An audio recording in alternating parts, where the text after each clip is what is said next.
ഷുഫാസ് കിച്ചൻ്റെ മറ്റൊരു വീഡിയോയിലേക്ക് വീണ്ടും എല്ലാവർക്കും സ്വാഗതം. എല്ലാവരും സുഖമായിരിക്കുമെന്ന് വിശ്വസിക്കുന്നു. അതേപോലെ ഞങ്ങളും ഇവിടെ ദൈവത്തിൻ്റെ കൃപയാൽ സുഖമായിട്ടിരിക്കുന്നു. ഭയങ്കര മഴയാണ് 2 ദിവസം കൊണ്ട്. അച്ഛന് ജോലിക്ക് പോകാനൊക്കെ വളരെ ബുദ്ധിമുട്ടാണ്. എങ്കിലും കുഴപ്പമില്ല, പോയി വരുന്നുണ്ട്. ഇന്ന് ഞാനിവിടെ വളരെ സിമ്പിളായിട്ട് എളുപ്പത്തിൽ തയ്യാറാക്കാൻ പറ്റുന്ന ഒരു സ്നാക്സാണ് റെഡിയാക്കിയിരിക്കുന്നത്. മുംബൈയിൽ ഈ സ്നാക്സ് വളരെ ഫേമസ് ആണ്. ബ്രെഡ് പക്കോട അല്ലെങ്കിൽ പാറ്റീസ് എന്ന് പറയും. അപ്പോൾ ഇതെങ്ങനെയാണ് ഞാൻ തയ്യാറാക്കിയിരിക്കുന്നത് നോക്കുക. അതിൻ്റെ കൂടെ കഴിക്കാൻ നല്ല അടിപൊളിയായിട്ടൊരു ചമ്മന്തി ഞാൻ റെഡിയാക്കിയിട്ടുണ്ട്. ചമ്മന്തി പൊടിയാണ്. അപ്പോൾ നമുക്ക് നേരെ വീഡിയോയിലേക്ക് പോകാം. ഇതെങ്ങനെയാണ് ഞാൻ റെഡിയാക്കിയിരിക്കുന്നത് നോക്കാം. പക്കോട റെഡിയാക്കുന്നതിനായിട്ട് ഇവിടെ ഞാൻ 3-4 ഉരുളക്കിഴങ്ങ് ഇതേപോലെ വേവിച്ച് തൊലിയെല്ലാം കളഞ്ഞ് റെഡിയാക്കി എടുത്തിട്ടുണ്ട്. ഇനി നമുക്കിത് നല്ലതുപോലെ ഒന്ന് ഉടച്ചെടുക്കണം.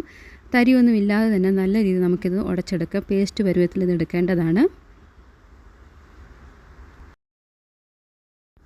ഇതേപോലെ ഞാൻ നല്ല രീതിയിൽ ഉടച്ച് പേസ്റ്റാക്കി എടുത്തിട്ടുണ്ട്. ഇനി നമുക്കിതൊന്ന് മാറ്റി വയ്ക്കാം. ഇനി കുറച്ച് മസാലകൾ തയ്യാറാക്കാനുണ്ട്. അതിനായിട്ട് ഒരു പാൻ ചൂടാക്കാം. ചൂടായ പാനിലേക്ക് വെജിറ്റബിൾ ഓയിലാണ് ഒഴിച്ചു കൊടുക്കുന്നത്. എണ്ണ നന്നായി ചൂടായതിന് ശേഷം 1/2 സ്പൂൺ ജീരകമാണ് ചേർക്കുന്നത്, ചെറിയ ജീരകം.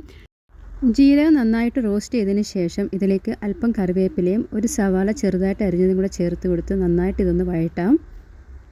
ഒരുപാട് അങ്ങ് വഴറ്റി ഇതങ്ങ് ഫ്രൈ ആക്കേണ്ട ആവശ്യമില്ല. ജസ്റ്റ് ഒന്ന് വാടി കിട്ടിയതിന് ശേഷം ഇതിലേക്ക് വെളുത്തുള്ളി, ഇഞ്ചിയും പച്ചമുളകും ചതച്ചതും കൂടെ ചേർത്ത് കൊടുക്കുകയാണ്. വെളുത്തുള്ളി ഇഞ്ചിയുടെ ആ ഒരു പച്ചമണം മാറിയതിന് ശേഷം അല്പം ഉപ്പും കൂടെ ഇട്ട് നന്നായിട്ട് വീണ്ടും ഇതൊന്ന് നമുക്ക് മിക്സ് ചെയ്ത് കൊടുക്കാം. നന്നായിട്ട് ഇത് ഇളക്കി യോജിപ്പിച്ചതിന് ശേഷം ഇതിലേക്ക് അല്പം മഞ്ഞൾപ്പൊടിയും 1 സ്പൂൺ ചാട്ട് മസാലയും 1/4 സ്പൂൺ കായപ്പൊടിയും കൂടെ ചേർത്ത് വീണ്ടും നമുക്കിത് നന്നായിട്ട് ഇളക്കി യോജിപ്പിക്കാം. ഈ മസാല പൗഡർ ഇടുന്ന സമയത്ത് നമ്മുടെ തീ എപ്പോഴും ചെറു തീയിൽ വേണം വെച്ചിരിക്കാൻ. നന്നായിട്ട് ഇളക്കി യോജിപ്പിച്ചതിന് ശേഷം ഇതിലേക്ക് നമ്മൾ നേരത്തെ വേവിച്ച് ഉടച്ചു വെച്ചിരിക്കുന്നതായ ഉരുളക്കിഴങ്ങ് ഇതിലേക്ക് ചേർത്ത് കൊടുക്കാം. ഇതിൻ്റെ കൂടെ തന്നെ ഒരു പിടി മല്ലിയില ചെറുതായിട്ട് അരിഞ്ഞതും അല്പം ഉപ്പും കൂടെ ചേർത്ത് കൊടുത്ത് വീണ്ടും നമുക്ക് നന്നായിട്ട് ഇത് ഇളക്കി യോജിപ്പിക്കാം. ഇതേപോലെ നന്നായിട്ട് നമ്മുടെ പേസ്റ്റ് രൂപത്തിൽ ഈ മസാലക്കൂട്ട് ഇവിടെ റെഡി ആയിട്ടുണ്ട്. ഇനി നമുക്കിത് സൈഡിലോട്ട് മാറ്റി വയ്ക്കാം. ഇനി ഇതിൻ്റെ അടുത്ത സ്റ്റെപ്പ് എന്ന് പറയുന്നത് 1 കപ്പ് കടലമാവ് എടുത്തിട്ട് ഇതേപോലെ നന്നായിട്ട് അരിച്ച് മാറ്റി വയ്ക്കാം. കാരണം കട്ടകളൊന്നും ഇല്ലാതെ നമുക്ക് കിട്ടുന്നതിന് വേണ്ടിയാണ്.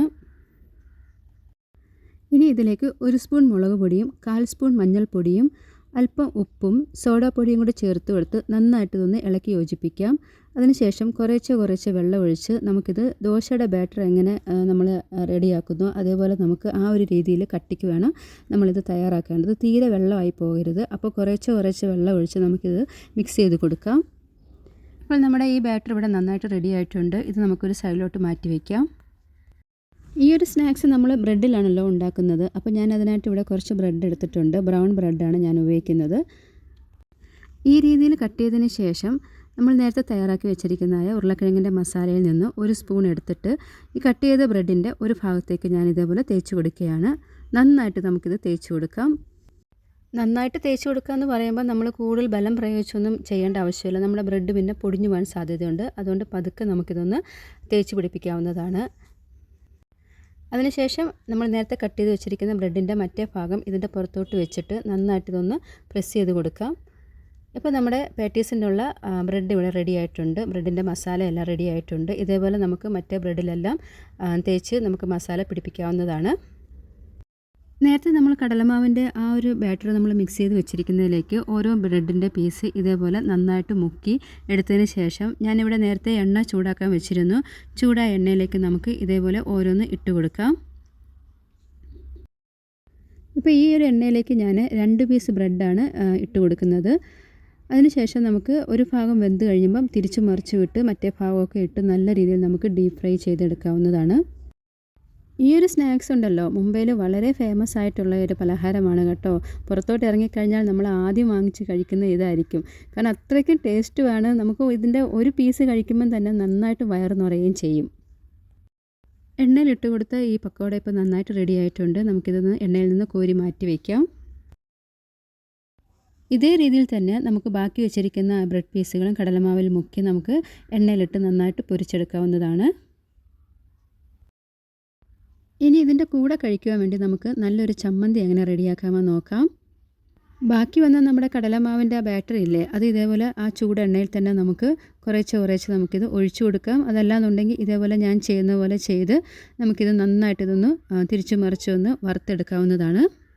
വറുത്തെടുത്ത ഇത് നമുക്ക് ഒരു മിക്സിയുടെ ജാറിലേക്ക് ഇട്ട് കൊടുക്കാം. അതിൽ കൂടെ തന്നെ ഒരു 5-6 വെളുത്തുള്ളിയും അല്പം മുളക് പൊടിയും കുറച്ച് ഉപ്പും കൂടെ ചേർത്ത് നമുക്കിത് നന്നായിട്ട് ഇതൊന്ന് പൊടിച്ചെടുക്കാം.